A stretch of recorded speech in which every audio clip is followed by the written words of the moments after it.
Bonjour et bienvenue dans cette nouvelle exploration. Aujourd'hui, on va opérer un véritable changement de paradigme. Il est grand temps de laisser au placard la vision classique des mathématiques, vous savez, celle remplie de formules statiques et un peu poussiéreuse. À la place, on va découvrir comment l'algèbre linéaire est en réalité un langage ultra dynamique. C'est littéralement le langage secret des systèmes complexes qui nous entourent, le moteur caché qui régit absolument tout. En fait, pendant trop longtemps, on est resté bloqué sur une ancienne vision des choses, celle où on voit des tableaux de nombres tout rigides avec des calculs purement mécaniques et, on va pas se mentir, un peu sans âme. Mais la nouvelle vision, celle qui va être notre fil rouge aujourd'hui, est infiniment plus captivante. L'idée, c'est de voir ces concepts comme de véritables machines géométriques. Une matrice, ce n'est pas juste un fichier de données, c'est une machine qui agit, qui déforme et qui connecte les éléments du monde réel entre eux. Voici comment on va s'organiser aujourd'hui. On va commencer par la base, avec les vecteurs comme état, puis on verra les matrices comme machines, la matrice d'adjacence, l'accumulation des effets, les fameux vecteurs propres, pour enfin terminer sur la stabilité dynamique. Un beau programme pour tout comprendre de bout en bout. Allez, on plonge tout de suite dans le vif du sujet avec notre première partie, les vecteurs considérés comme des états, la matière première de notre système. Oubliez tout de suite l'image d'une simple liste de chiffres empilés les uns sur les autres. Un vecteur, c'est l'état d'un système à un instant T. C'est une vraie photographie. Pour bien l'ancrer dans la réalité, prenez les modèles épidémiques. Un vecteur va indiquer très concrètement le niveau d'infection région par région.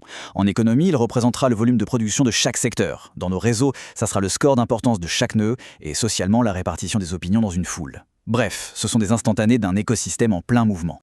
Ce qui nous amène logiquement à notre deuxième point, les matrices comme machines, le véritable moteur de la transformation.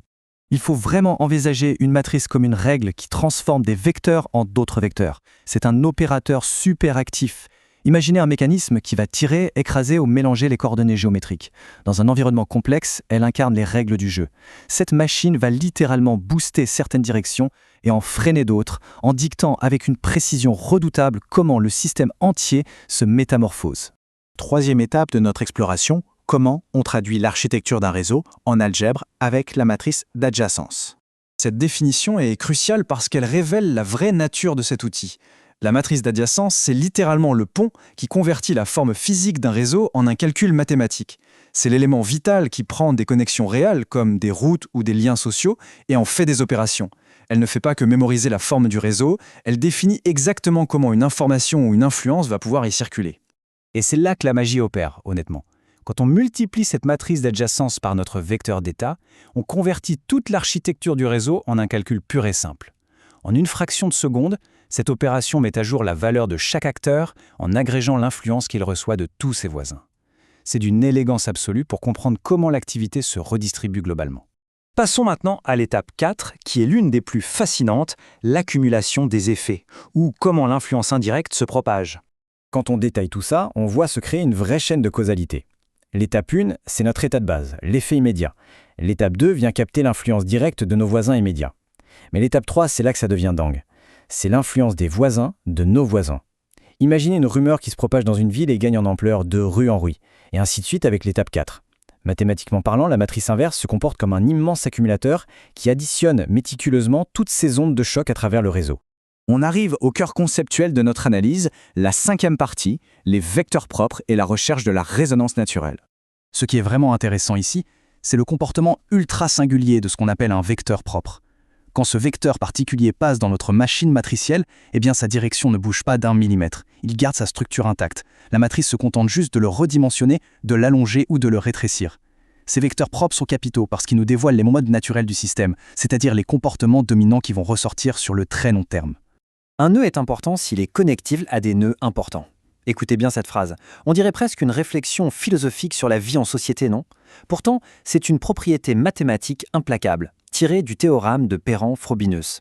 Ce principe nous prouve que si un réseau est bien connecté, l'importance réelle d'un acteur est définie par le statut de ses propres connexions. C'est un concept relationnel absolument génial. Pour que ce soit limpide, faisons une petite comparaison. L'opposition entre ces deux concepts est flagrante. D'un côté, la centralité de degré se contente de bêtement compter les voisins directs. C'est de la quantité locale pure. De l'autre côté, la centralité de vecteur propre va pondérer, donner du poids à l'importance de chaque voisin. On passe carrément de la quantité à la qualité. Être connecté à une seule personne très influente a soudainement beaucoup plus de valeur que d'être entouré de dizaines d'acteurs isolés. Allez, on aborde la dernière étape de notre présentation, la stabilité dynamique, où on observe enfin notre machine en plein mouvement. Pour ce grand final, regardons comment tout ce système va chercher ou perdre son équilibre. Son évolution répond à des règles très claires, selon la nature du temps qu'on utilise. En temps discret, si la magnitude dépasse 1, c'est la porte ouverte à la croissance et à l'instabilité. En temps continu, ce sont les parties réelles positives qui vont déclencher ce chaos. Bref, ce qu'il faut vraiment retenir, c'est que ce procédé mathématique arrive à traduire des concepts de stabilité hyper complexes en de simples propriétés de géométrie. Imaginez qu'un petit grain de sable vienne perturber un point d'équilibre. Que fait la machine ? Eh bien, elle va réagir. Elle peut soit écraser cette perturbation pour ramener le calme, soit l'amplifier et faire complètement dérailler le système. Elle peut aussi la faire tourner pour créer un mouvement d'oscillation permanent, ou même la couper en deux, avec d'un côté des forces stables et de l'autre des forces instables. Et toute cette chorégraphie incroyable se lie directement dans les valeurs propres de notre système mathématique. Pour conclure cette analyse, j'aimerais qu'on garde à l'esprit cette question fondamentale. Quel motif géométrique invisible organise, en ce moment même, les réseaux complexes de notre monde ? L'algèbre linéaire nous donne des lunettes formidables pour comprendre que derrière le chaos apparent de notre réalité, il y a d'élégantes machines de transformation qui orchestrent absolument tout. Alors la prochaine fois qu'on observera un écosystème ou une rumeur se déployer, on saura avec certitude que la matrice est silencieusement en train de faire ses calculs.